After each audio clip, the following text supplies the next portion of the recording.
Ya Rasulullah, salamun. Apa hukum ada orang mau membuat rumah dan berkebun harus disemah tanahnya? Apakah tak termasuk syirik itu Pak Ustadz? Iko tanah, tanah kok dikuasai oleh hantu jembalang tanah. Jadi jembalang tanah ini kalau kita tak berdamai sama dia, nanti diganggunya kebun kita ini. Maka supaya berdamai, datanglah orang Melayu menyerahkan kepala kambing. Datuk-datuk penunggu jembalang tanah, tolong jangan ganggu kebun kami, iko kepala kambing. Maka ditanamlah kepala kambing di sudut lubang itu. Datanglah mufti kerajaan Siak Sri Indrapura, ulama orang Melayu. Dia tanya sama orang kampung, kau buat apa?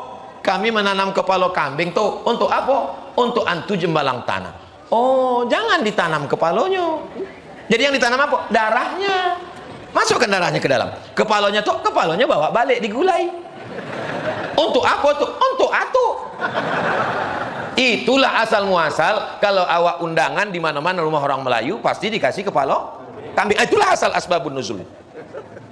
Lalu mengalawantunya cuman tuh? Cao mengalawantunya ditahlilkan. Afdalu zikri fa'lam annahu la ilaha illallah, la ilaha illallah. Lalu itu pindah hantu-hantu itu ke mall kemana-mana. Itulah asal muasal. Lalu kemudian kepala gulai kepala kambing tadi pun dimakanlah oleh Buya Ustadz Kiai Alim Ulama. Begitu dimakan tiba-tiba berubah perasaan. Kok mengamuk hantu kok? Bukan hantu kok mengamuk, kolesterol naik. Kalau sampai meyakini bahwa kepala kambing kok untuk antui kok supaya nyo tidak mengganggu, maka berarti awak sudah menduakan Allah dengan hantu jembalang tanah. Iyyaka na'budu wa jembalang tanah nasta'in. Berubah bunyi Fatihah. Iyyaka na'budu wa jembalang tanah nasta'in. La ilaha. Itulah makna tauhid. Cuma ulama dulu caranya lembut. Dia tidak main bid'ah. Kalau macam itu tak Islam awak gini. Semboleh dia nenek moyang awak. Mati ulama-ulama. Tapi mereka dengan dakwah yang lembut, dengan dialog. Kenapa kepala kambing dalam? Kepala kambing gulai, darahnya yang dibuang. Karena darah memang najis. Boleh orang Islam makan darah? Mana boleh? Dracula tak Islam. Pak Ustadz, bolehkah foto kita diposting di sosmed? Kok menyindir aku kok?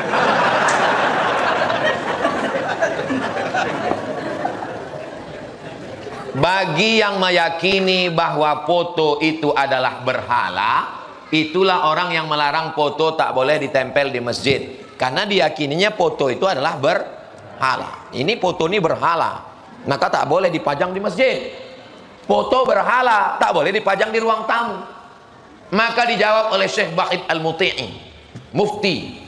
Kata beliau, foto bukan berhala. Karena berhala itu kalau disenter ada bayang-bayangnya. Ada bayang-bayang tak? Ada di senter, 3 dimensi. Sedangkan foto tidak. Foto itu bukan berhala. Foto bukan patung. Jadi jangan samakan foto dengan patung. Selesai, bahwa foto bukan patung. Jadi kalau begitu hukum asli foto mubah, boleh. Kapan dia menjadi haram? Dia menjadi haram kalau membuka aurat. Foto itu tak ada membuka aurat. Bahwa banyak tidak dapat lelok malam gara-gara itu bukan salah. Selama tidak membuka aurat, batas-batas. Ibu kalau memposting foto jangan yang surang, jangan sendirian, rame-rame, grup pengajian, rame-rame. Jangan sendirian. Kalau sendirian nampak orang fokus ke situ. Jadi rame-rame, tak masalah. Tidak membuka aurat. Kau sudahlah sendiri membuka aurat, selfie mulut digini-ginikan pula. Macam kudo lapar. Nah, itu. Silakan posting, tapi yang tetap menjaga marwah sebagai orang Melayu, menjaga ikatan syariah. Adat bersendi syarak bersendi kita boleh. Bolehkah laki-laki pakai obat kuat, Pak Ustadz?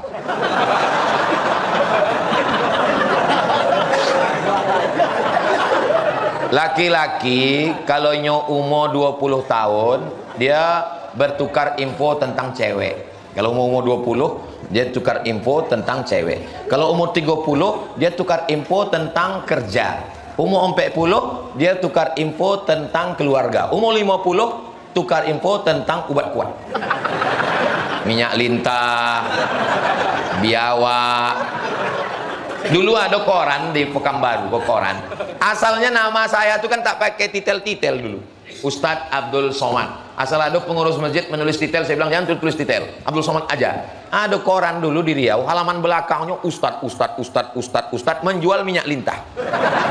Lama-lama aku berpikir, Iko isuk ditelepon orang, Assalamualaikum Ustadz, minyaknya masih ada. Sebab dia tak bisa membedakan mana Ustadz pengajian, mana Ustadz ubek kuat kan. Nah itulah asal muasal kenapa aku buat Ustadz Abdul Somad LCMA, supaya bisa dibedakan mereka mana Ustadz yang mengajar agama, mana Ustadz obat.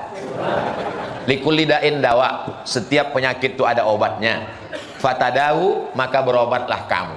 Orang yang mengalami ejakulasi dini atau senapan air tidak melatui, maka itu salah satu penyakit. Maka dia berobat dengan herbal. Misalnya minum madu atau dia olahraga, selama tidak melanggar syariat Islam dan yang dimakannya itu tidak haram, maka al aslu fil asya, balik kepada kaidah al aslu fil asya al ibahah, hukum asal segala sesuatu adalah boleh.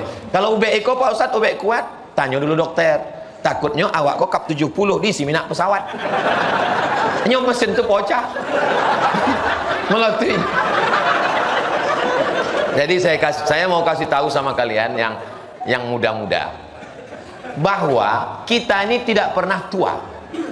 Saya sekarang umur lahir 1977, kini 2027, berarti 46 tahun.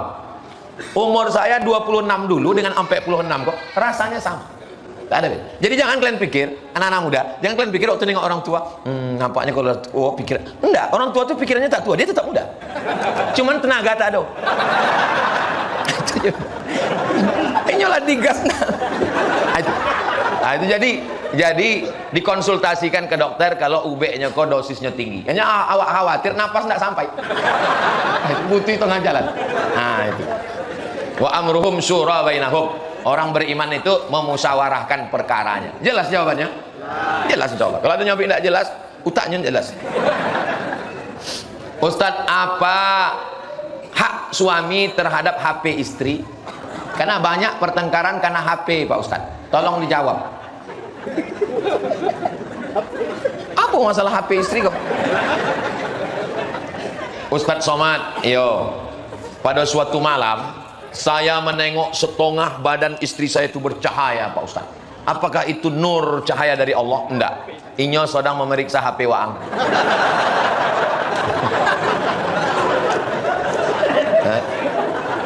Apa rahasia di dalam itu sehingga punya khawatir yang berlebihan? Jadi ada kekhawatiran. Apa yang dikhawatirkannya? Wallahu a'lam. Saya tak tahu apa yang dikhawatirkan laki-laki terhadap istrinya dan apa yang dikhawatirkan istri terhadap suaminya kalau handphonenya dibuka. Saya tak tahu. Untuk tahunya, marilah kita ikuti wawancara berikut ini. Jadi semua berawal dari keterbukaan. Kawan saya Ustadz Alnob, kami dari Yayasan Tabung Wakaf Umat. Kalau ada perempuan yang bertanya masalah hukumnya melalui Ustadz Alnob, melalui Ustadz Tatang, melalui Ustadz Endri, melalui tim-tim kosadanya. Ada grupnya. Jadi ada ibarat kita dalam rumah. Rumah itu ada ruang tamunya, ada dapurnya, ada ruang depannya. Jadi tidak semua terbuka. Tapi dengan orang yang hidup dengan kita, tak mungkin kita sekat-sekat. Nah, kita bagi, kecuali ada niat lain, misalnya mau buka cabang atau lain-lain. Bolehkah hari raya kita ke rumah orang tak Islam Pak Ustadz? Hari raya siapa? Hari raya awak atau hari raya dia? Kalau masalah bertukar makanan, Nabi berkirim surat ke Raja Mesir, namanya Mukaukis. Mukaukis ini agamanya Kristen Ortodok Koptik. Tempatnya di Alexandria. Waktu Nabi berkirim surat, dibalasnya surat Nabi dengan asal banha, madu. Dibalasnya Nabi dengan kain. Kainnya diterima Nabi dan madunya diminum Nabi. Sekarang saya tanya, bolehkah menerima minuman dan pakaian hadiah orang tak Islam? Boleh. Itu dalil. Kalau yang dikirimnya adalah madu, kalau dikirimnya kamput, haram. Di mana letak haramnya? Innamal khamru wal maisiru wal ansabu wal azlamu rijsun min amalis syaitan.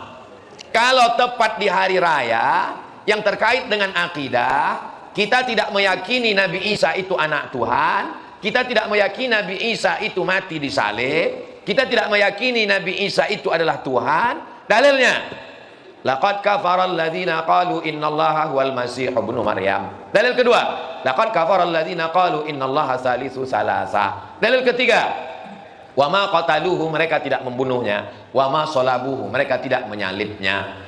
Ustaz kan punya kawan orang tak Islam, iya. Lalu bagaimana cara Ustaz mengatasinya? Amba WA-nya. 10 hari sebelum hari rayanya amba WA. Saudaraku, engkau saudaraku sebangsa setanah air. Tapi untuk hari raya, aku tidak mengucapkan selamat karena ini terkait dengan akidahku. Dan dia pun membalas, aku maklum, aku paham tentang itu. Jadi sebenarnya tak ada masalah. Yang jadi masalah ini, yang jadi masalah itu bagi orang yang bermasalah. Yang tak ada masalah. Kita berkawan ini bukan sehari dua hari. Dari zaman SD dulu berkawan dengan orang tak Islam. Bagaimana cara mengelola keuangan secara Islami? Karena suami istri sama-sama bekerja, Pak Ustadz. Istrinya bekerja dapat gaji sebulan 5 juta. Amin. Suaminya bekerja dapat gaji 5 juta. Sama. Apa beda 5 juta suami sama 5 juta istri? Di dalam 5 juta suami ada hak istri namanya nafkah. Di dalam 5 juta istri tidak ada hak suami. Jelas tuh, Bu? Oh, jelas ya, Bu. Jadi kalau ibu bergaji, di dalam gaji ibu itu bapak kok tidak ada hak, sebab itu duit ibu. Tapi ibu bisa bekerja atas izin. Kata suaminya, ini mesti ada surat izin mah, kata. Jadi surat izinnya cuma no? Ya setengah lah, katanya. Tapi karena ibu kasihan, ibu kasih. Sebenarnya duit kau 5 juta kau punya aku, tapi aku kasihan kau sama fakir miskin, kau ambil lah. Sedekah. 5 hak istri terhadap suami. Yang pertama, kasih makanan. Ibu udah makan? Yang ada yang belum. Yang kedua, pakaian. Alhamdulillah, ibu-ibu di Sidomulyo udah dikasih pakaian. Di tempat lain banyak istri tak dikasih pakaian. Ada yang resleting belum berjahit, ada yang kurang kain. Yang ketiga, tempat tinggal. Yang keempat, pendidikan. Yang kelima, perhatian. Ini hak istri yang wajib ditunaikan suami. Kalau tidak ditunaikannya, maka dia zalim, aniaya di hadapan Allah Subhanahu wa taala.